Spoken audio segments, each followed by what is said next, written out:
So, James, are you a fan of cows? Uh, in a sense, I appreciate them as one of God's creatures, I guess.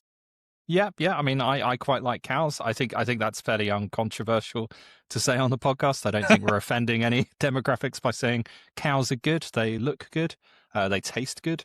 See, Martin, this is where I'm starting to disagree. Okay, well, I mean, no, you don't have to eat them, James. Otherwise, they keep the countryside exciting. They keep you on your toes. It's probably one of the few things in the UK that can actually kill people and does kill people on a fairly regular basis. So that's exciting if you're out for a hike. And of course, personally, I think they're quite tasty, although I do accept that you and I have some small differences on that point. Yeah, I'm a vegetarian. I'm very much looking forward to lab meat being a thing that we can have so people can enjoy meat if they want to, but without the horrible murder of beautiful animals. Martin, I'll tell you a story which will make me sound absolutely mental to all of our listeners straight off the bat. So a little while ago, before we moved into this house, we lived in the countryside Airbnb for a while this house was being constructed. We'd go for walks in the countryside, which sounds beautiful and quaint and lovely. But we walked past this farm full of cows, and every time, and this makes me sound mad, this is how I genuinely felt. I just felt like profoundly sad seeing the cows in the field. And like, don't get me wrong, as cows go, they look pretty happy. They were there grazing and stuff. But all I could see was just their future ahead of them. I just thought they're being raised to die. Their destiny is set. They're not going to live long lives. I'm looking at death row here. So the countryside I found actually pretty upsetting. So, yeah, I mean, that's certainly a take on the countryside. I'm not sure it's quite the same one that I have. But as established, you want rural England to die, and we know that. But something I think we can agree on is a love of cream teas. And in fact, this podcast was born out of a conversation we had over an afternoon tea earlier this year. Martin, we definitely need to come up with a cooler backstory to the podcast than that. I mean, that's the true thing that happened. But can't we say we were, snorting cocaine backstage at a rock and roll show or whatnot? Imagine, James, if you could combine afternoon tea with a visit to see some lovely cows, which you don't even have to eat. They're not cows for eating, James, so you don't have to feel sad when you're looking at them.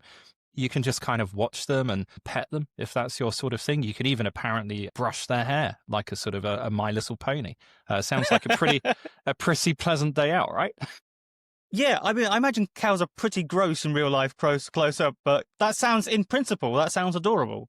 Yeah, no, these are very clean cows by all accounts. And the good news is that this place, this countryside mecca, it actually exists. It's just about a half-hour drive away from me up in Cambridgeshire. And I have to say, it sounds absolutely delightful. It's at a place called Highland Cow Cottage in the tiny village of Arrington. Bear with us, by the way, this is not a sponsor segment. It is a real part of the podcast.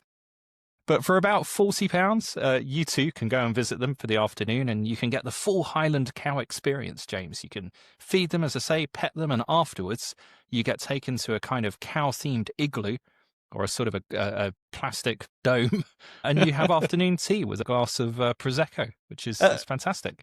That sounds delightful, Martin. Have you been and done some sort of careful investigative journalism yourself on this cow experience? I mean, it is very important to make sure that we experience these things for ourselves, but unfortunately, I haven't been able to yet. And there may be problems being able to, as we'll come to in a moment. But, the other part here is that I talked about afternoon tea. They cater to every kind of diet as well. So they have options for vegetarians, dairy-free, gluten-free, lactose-free, full vegan. Or vegan. Vegan? Sorry. Vegan, whole other alien thing. Even for weirdos who don't like raisins in their scones. And best of all, James, one of the cows is called Liz. So there's an opportunity for some light 1980s banter about her indoors if you want. I'm definitely not going to contribute, Martin. This sounds like a recipe for an argument later on with my beloved partner. So I'm assuming, Martin, you're not telling us about the cow experience just because it sounds delightful. There's got to be some sort of relevant catch for the podcast here. Are they trying to build a train there or something? Well, so no, but it turns out the whole thing is going to be shut down thanks to a handful of local NIMBYs working in cahoots with the local parish council, because we literally, James, cannot have anything nice. Okay, Martin, so what's the problem here? Do they not like the location or something like that? Will the cows take away from the rural character of the village? That's an excuse we hear quite often. Yep, yep. So it's on a farm, and I'm not an agricultural expert by any means, but I think that's where you normally put cows. It's located in some old buildings that were previously derelict, and they were applying for a retrospective planning permission to basically make use of those, diversify the income of the farm, all stuff that we're familiar with in the rural economy. And this is where it all started to unravel, basically through the planning system. So let's get some of the madder objections out of the way first, because, it's important that we don't completely strawman the arguments against this. So, first of all, a neighbourhood committee wrote in to complain that the planning application doesn't contain enough information about the exact location of the Highland cows. And they were concerned about the impacts of grazing and trampling on the local habitat. This is a farm, isn't it, Martin? Yeah, so we've talked before about sort of field fetishism, this sort of weird obsession that certain people have with the concepts of a farmer's field, which is basically just a sterile monocultural patch of green grass. And now they're complaining there might be cows in a field, and that could damage the field in some way, which is certainly an argument. I'm not sure it's necessarily a great one. Now, their closest neighbour of this Highland cow experience is actually the local parish church. And if I know anything about Christians, Martin, it's that they're famous, literally famous for loving thy neighbour. So I'm guessing they're pretty okay with all of this happening? Nope. They apparently missed that day in Bible class. So they've lodged possibly the most pedantic objection I think I've ever seen about light pollution. Christians obviously want people to see the light, but not too much of it. So apparently... Apparently, the farm said that they wouldn't operate during the hours of darkness, but in late autumn, they're open until about 5 p.m.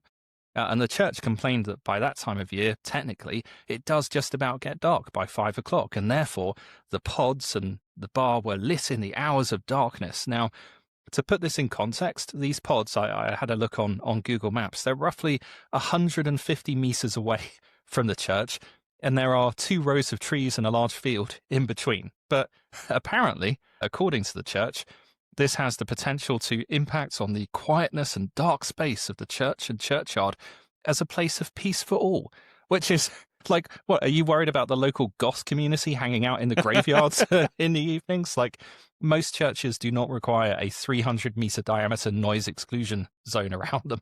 I was going to say, imagine if they went to Westminster Abbey or something and were like, they'd have a shit fit. Or any church that's like in a town or village or not in the middle of a farm. Okay, Martin.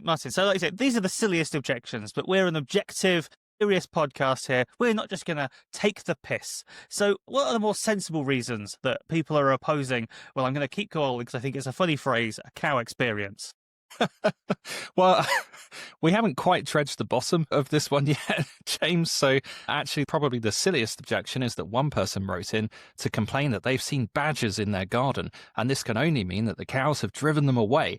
So there are some more rational, apparently, objections, which are about parking and traffic. So just to kind of set the scene a little bit, the farm and the church are next to each other, a couple of 100 yards away from the village, up a small rural road, a little bit more than a single lane, called Church Lane.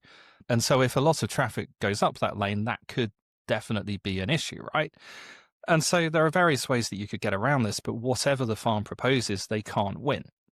So initially the concern is, well, if all the visitors try to park on site, then maybe too many cars come up Church Lane, and maybe that's not ideal. So the suggestion then is that actually they can use the car park of a local pub in the village. And that's great because actually the pub has shut down. There's just a load of parking there that's available. It's a short walk up to the cow experience. And Church Lane has a pavement along it. Or if people don't want to go that way, there's a footpath across the fields that's a slightly longer route, but takes you away from the roads. But then obviously then the objection comes, oh, actually, it's not safe for people to walk up Church Lane.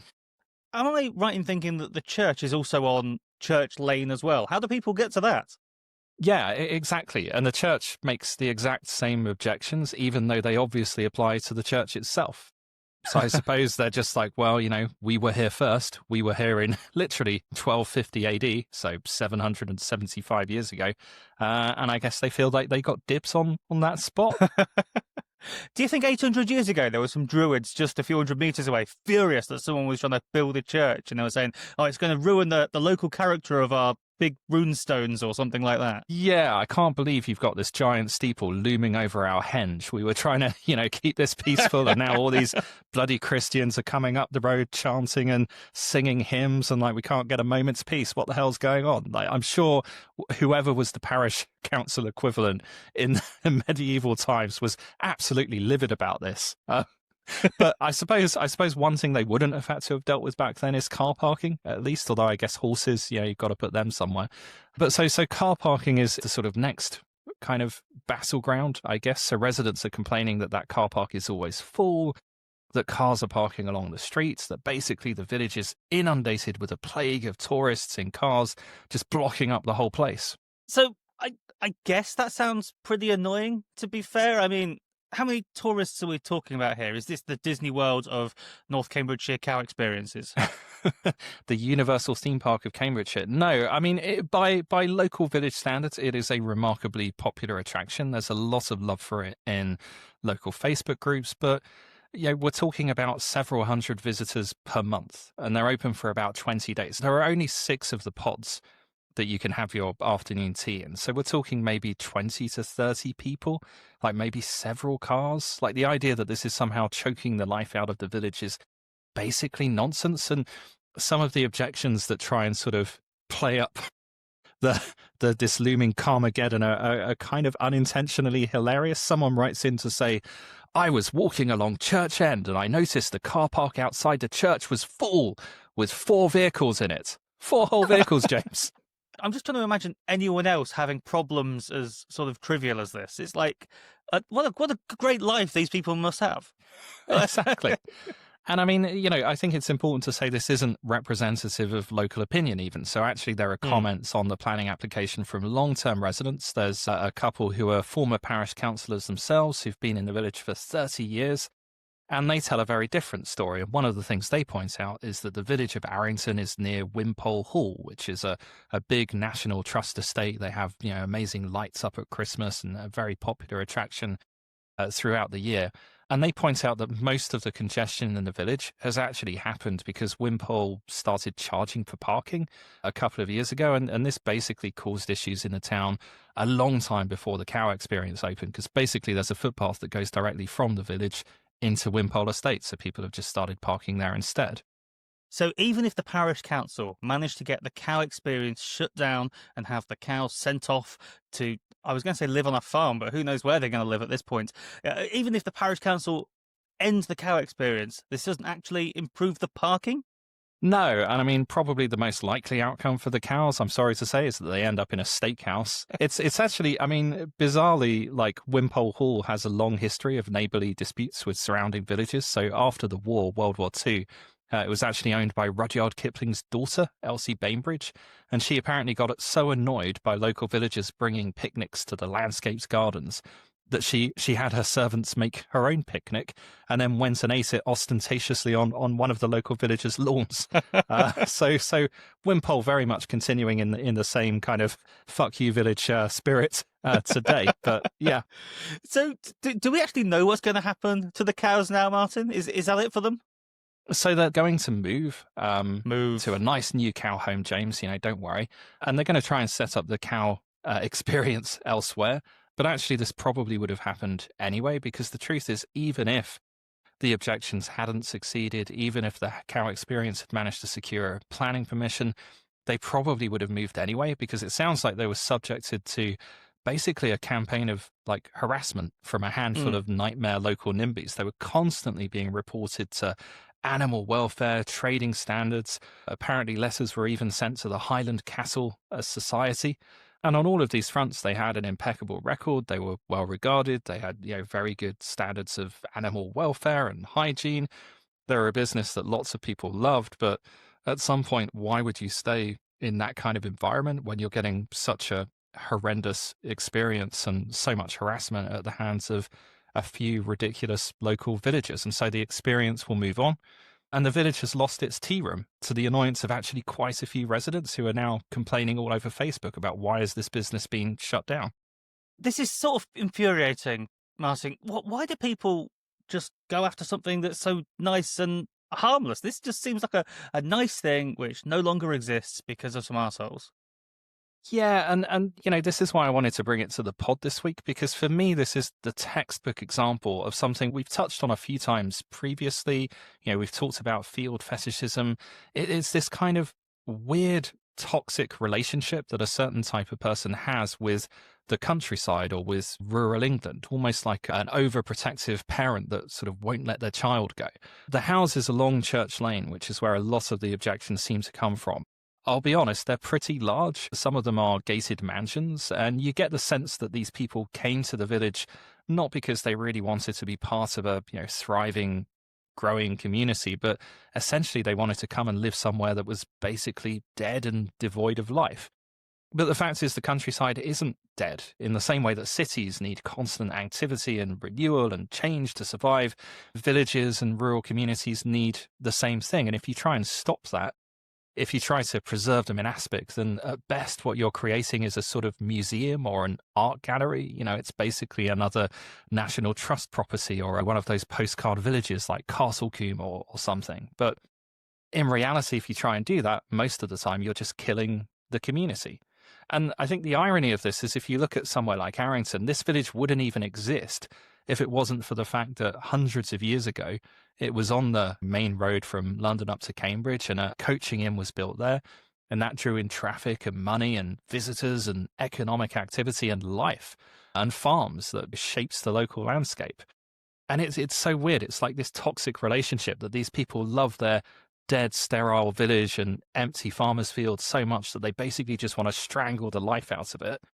And while it's obviously annoying for the farmers and the businesses, they'll just move on. The people who are actually going to suffer are the local residents who are now all over Facebook, confused and bewildered why this amazing tea room that they enjoyed so much has had to close down and the cows they loved have gone away.